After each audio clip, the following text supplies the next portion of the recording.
But I went along with him, and I began explaining the events that led up to me being standing there, which started out about a year back when my father wanted to do business with a Muslim. And how I tried to convert the Muslim to become a Christian, how a Catholic priest got involved in the story, and before you know it, the Catholic priest accepted Islam. My wife and I accepted Islam. Then later my father accepting Islam. But then other things started happening. Our business down by Mexico went bad, and somebody ripped off all our stuff, stole our things.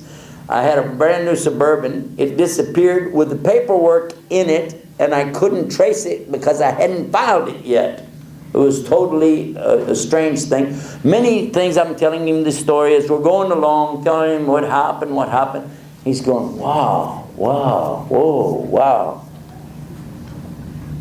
Then we came up to a junction in the road, and this road that comes into Texas from Oklahoma splits, and one part goes to Fort Worth, Texas, the other part goes to Dallas.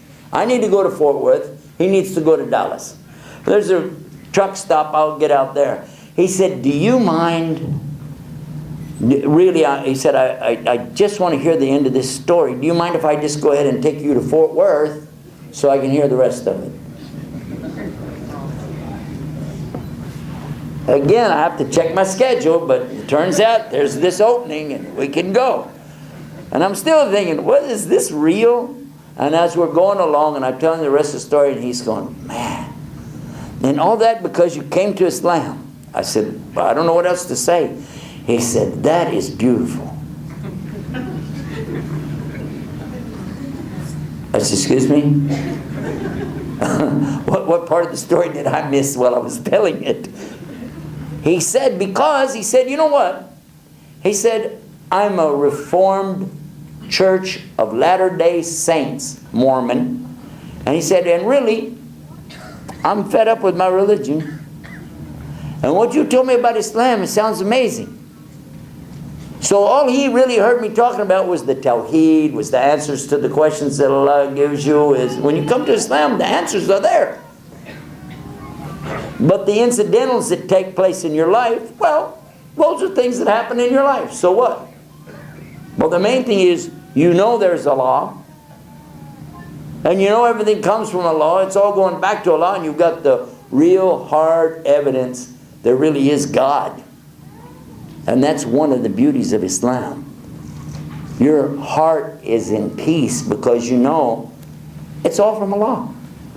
He said, so all of this is from Allah. I said, well, yeah. He said, that's beautiful. How can I know more about this religion? Well, I said, you know, there's some guys I'm staying with right now. I didn't even have a house anymore. Didn't have any clothes anymore. And so I told him, we're staying at this house. Come on, let's go over here. And we got there, and the brothers weren't back yet. They were at the masjid, but they'd left food cooking. So the food was all on the stove. And when we went in, served him up the food. We sat there, enjoyed a meal together.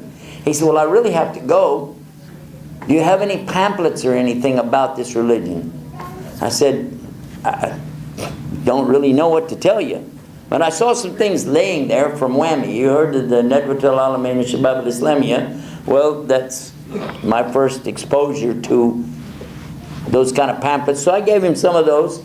And he said, you know, I'm going to really look into this because this really sounds like something for me. And I sure do thank you. I really appreciate it. And by the way, he was at least 60 miles out of the way from where he needed to be. But he brought me right to the house. And there was a meal waiting for me. A meal, hot meal, waiting for me. Now, I didn't know that was going to happen, did I?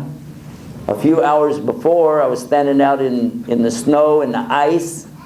And now here I am in a nice warm house, got food to eat. And what a lovely ride I had. And maybe he made shahada, I don't know. But if he did, maybe Allah will even count that as me giving effort to somebody to get to Islam. Now, in this story I just told you, did you see any beauty there? Huh? Or did you just hear, oh, this guy had a hard day, and it was really a lot of problems, and blah, blah, blah? What if I had not been there? What if I had not been there? And the man fell asleep and had an accident and died and never got to Islam. What if? Now that's not the qadr of Allah. This is the way Allah wanted it to happen. It happened according to His plan. I'm just showing you though, if you change anything in Allah's plan, weird things would happen. Allah knows what's best. And if you say, well, somebody died, how could it get worse than that? Worse? They could have lived. Because maybe they died on the fitrah. Maybe they died as a Muslim. Or maybe they died and because of their death, other people will get to Islam. Or at least other people won't leave Islam. You don't know and I don't know. It's up to Him. Isn't it? The non-believer is the one that has the problem. Muslims really don't have that problem. You get upset. You know, my dad died and he did die. But you know what? Because I was Muslim, I understood it. And I cried, by the way. But it wasn't like the kind of crying that would have been when I was not Muslim. You know, oh, why my father? Oh, why this happened to me? No. I was crying like this. I was crying out of happiness that at least he became Muslim before he died. Crying out of happiness because I know, although I'll miss him for a while, we can be reunited in Jannah together. And crying also because I know that this is qadr of Allah, and all of us, we're going to come to this sometime. And by the way, the Prophet ﷺ, Prophet Muhammad, peace be upon him, when his son died and he was holding him, he cried. They said, even you are crying? And he said, all of us, we have our moment of this. We have feelings, we're humans. So yes, you can cry. Everything that you want to know about your life in general, or your life in particular, is in Islam. Do you like to know how you're created and what's going to be your ultimate end in this earth? Do you want to know? It's easy. Allah said in the Quran, the very first words He told you, Bismillah. Bismillah ar-Rahman ar-Rahim. Iqra bismi rabbika alladhi khalaq. Khalaqal insana min alaq. Here Allah is saying, and these are the first words revealed, recite in the name of your Lord, the one who is the creator, created the human beings from an alaqa. An alaqa is what? Today, you can ask anybody that's in embryology, and they'll tell you, yeah, it's that little tiny thing that you can't even see with your eye, but it clings to the wall of the uterus inside of the mother, and it forms a blood clot, and it's shaped like that little worm-looking thing or leech that they have down in South America.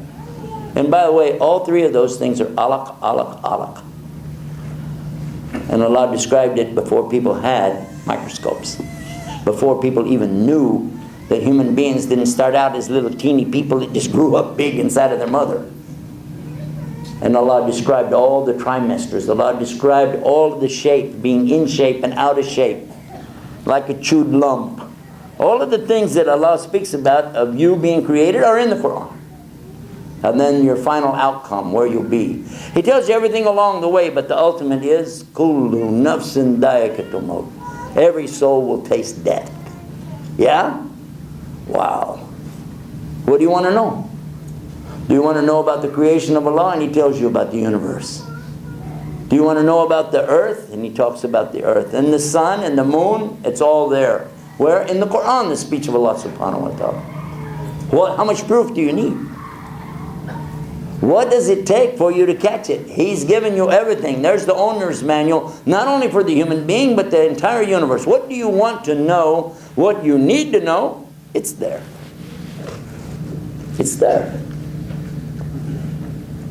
But the most important thing of all is to know that you can communicate directly with Him, and you do not need an intercessor. You don't need to go through a human being or an animal or a piece of wood or a statue, but you can use your heart and